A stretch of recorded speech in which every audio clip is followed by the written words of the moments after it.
Grocery shopping when you live alone is pretty tough. Why? Because groceries are made for nuclear families. Packages are too big, shit goes bad, the math just doesn't math when it's just you or just you and a roommate. But with some practice and planning, you can make it work and stick to a budget. Figuring out how to properly budget for cooking and set up your kitchen so it's fast, inexpensive, and enjoyable to cook will lead you to cooking more and less takeout. Especially when you're young and broke, which I assume most of you are watching this, here's how I like to do it, and how I think a lot of people should be thinking about this as well. Let me preface this. I do actually enjoy grocery shopping, I like cooking, and I like hosting. I'm also fine with spending money on food that fuels me and makes me happy. I personally budget about $100 a week on groceries for myself, and I live in one of the most expensive cities in the world and work from home, so most of my meals are home cooked. If that's not you, totally cool. Survive on ramen, broccoli, eggs, and rotisserie chicken, close this tab, and move on with your life. But for me, I want actual meals. So this is for people who want to cook, eat well, and not go broke or spend all their time doing it. Step number one is to build your capsule kitchen. Think of your kitchen like a capsule wardrobe. You invest in core basics and you slowly expand out. So when you first move in, yeah, you're going to buy things you regularly need: olive oil, salt, pepper, paprika, garlic powder, whatever. But then someday you're going to want to make something outside of your regimen and you're going to need some weird spice or niche ass thing. So I like to budget at least $20 a week for flex kitchen items, things like spices, sauces, and staples, things that slowly build your long-term kitchen. Don't feel guilty about it. It's an investment and it'll make it a lot easier to cook as time goes on. Number two is to keep flexible starches on hand. By this, I mean rice, pasta, noodles, things that become the base of every single dish you make. They're cheap and filling and they keep your meals interesting. I always like to keep a few types in stock because it makes cooking on autopilot not so boring. Because once you pair them with a different type of veggie and some sauce and a protein, it makes a meal. So always having a bunch of different types on hand makes for a lot easier cooking on autopilot. Number three is being very aware that sauces make a meal. Sauce is everything, and buying pre-made sauce gets expensive. But if you keep 5 different liquids on hand: olive oil, soy sauce, fish sauce, red wine vinegar, and lemon juice, you can make an insane variety of flavors across different cuisines. Stock them like you're stocking your capsule kitchen. Add a little bit each week. If needed, I still usually keep one pre-made bottle of sauce on hand just in case, but I try to generally create my own salad dressings and marinades. Number four is accepting frozen food into your heart. Frozen fruits and vegetables are actually sometimes healthier than fresh vegetables because they're frozen at peak ripeness. I always keep frozen broccoli in the freezer. I microwave it, stir fry it, whatever, it's there. Same goes for smoothies. I buy Costco frozen fruit. It's one of the very few things that I actually do buy at Costco. I don't like the fresh versus frozen snobbery. A lot of my friends hate frozen fruits and vegetables, but frozen fruit and veg is a budget lifesaver. Number five is to accept shortcuts. Who has the time to mince garlic every single time they cook? This is not only about saving money, but also saving time. Because if you don't save time, you're not going to do it because you're a grown-ass adult with shit to do. And I'm not going to buy a garlic press because I think it's a waste to buy a tool that can only be used for one thing. A knife does the exact same thing. Save your energy and hack your cooking. You don't need to buy fresh garlic for every meal. Jarlic is totally acceptable and other shortcuts are totally cool. Don't feel like you're not cooking just because you're not sitting there cutting up a clove of garlic.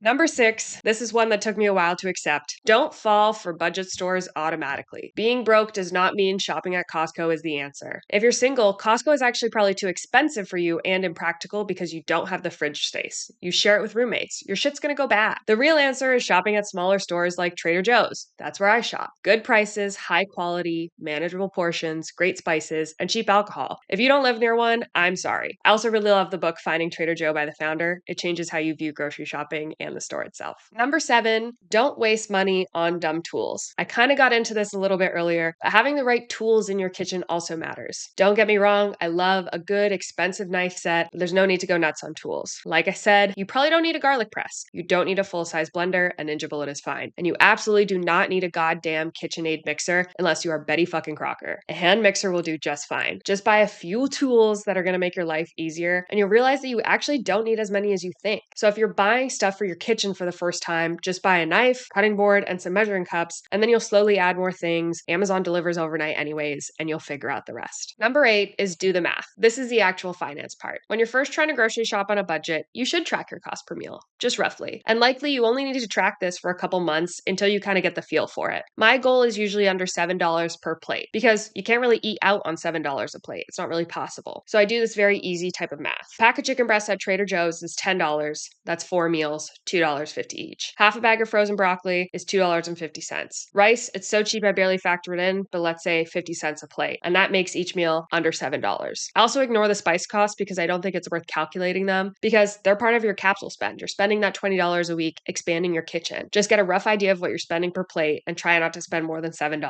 That's what matters. Number 9, have struggle meals ready. You need struggle meals, stuff that takes 5 minutes or less and keeps you off DoorDash. I call them struggle meals because you need them when there's no food in your house, but you need a meal to eat. You're struggling. For me, this meal is Trader Joe's pot stickers, frozen broccoli, and kimchi. This only takes 10 minutes to make, and it's way cheaper and faster than delivery. So when I'm really hungry, I don't reach for DoorDash. Keep one of these meals around at all times and rotate it out when you get bored. Sometimes I switch from pot stickers to frozen falafel. Basically, whatever frozen food entices me at Trader Joe's becomes my struggle food. Number 10 is just get your ass up and go grocery shopping. Stop paying for grocery delivery. It's overpriced and uninspiring. When you're in the store, you get ideas. You see shit and you improvise. That creativity helps you meal plan and stay on budget. If you're just ordering groceries every week on your phone or your laptop, you're actually losing touch with what you have in your pantry or your fridge. You're going to overspend and you won't learn to flow with your food. Learning to creatively cook is the best thing that you can do for your budget. Once you have an arsenal of capsule spices and sauces, frozen fruits and vegetables, and are planning the price of meals, you can cook some really great stuff by just wandering around the grocery store and picking up weekly amounts of meat or fish or whatever. My final thought is to just cook with what you have. Recipe following is great, but you won't always have all the ingredients. That leads to impulse store trips and more spending. And I'm not knocking following or using recipes. It's a launch pad for cooking, and it's how everybody learns to cook. You start with recipes. But you should also learn to take the knowledge that you get from those recipes to just look at your fridge and just figure it out. Trust your capsule kitchen, trust your sock sauces, and use your flexible starches. Cook with what's there. It's not just budget smart, it makes you a better cook. So that's how I grocery shop on a budget. It's not about deprivation, it's about building a system that works. You can eat well and enjoy cooking, and you don't have to go broke doing it. So get your ass up and go grocery shopping. And now that you know how to grocery shop on a budget, a great way to buy food and get rewards doing it is using credit cards. But there's a specific way that you should manage those credit cards, and I talk about it in this video here.